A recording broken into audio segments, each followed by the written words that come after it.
In recent times, the China-India relations have been strained, but China, this time surprisingly, has commended Indian Prime Minister Narendra Modi's call for the constructive bilateral talks to resolve the ongoing border issue at the Line of Actual Control (LAC).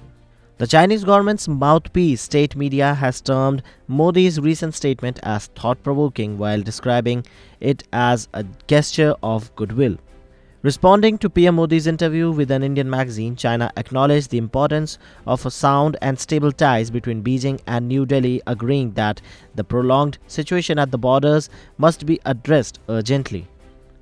In his interview, PM Modi emphasized the significance of positive and constructive engagement at both diplomatic and military levels to restore and maintain peace and tranquility along the borders with China.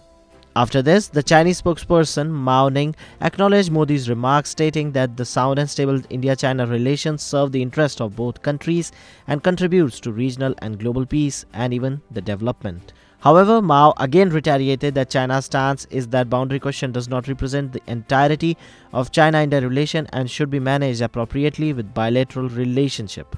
China also expressed hope that India will approach bilateral relation from strategic perspective, focusing on building trust, engaging in dialogue and cooperation in handling differences appropriately and stabilize the relationship.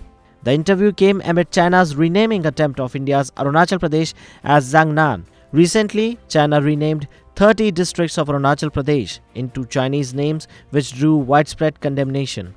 But now, Modi's remarks were welcomed by the official Chinese media, which viewed them as a step towards peaceful and stable India-China relation. Several other Chinese media also characterized Modi's statement as a gesture of goodwill, suggesting that it might pave way for resolving the long-standing border dispute through fair and reasonable means.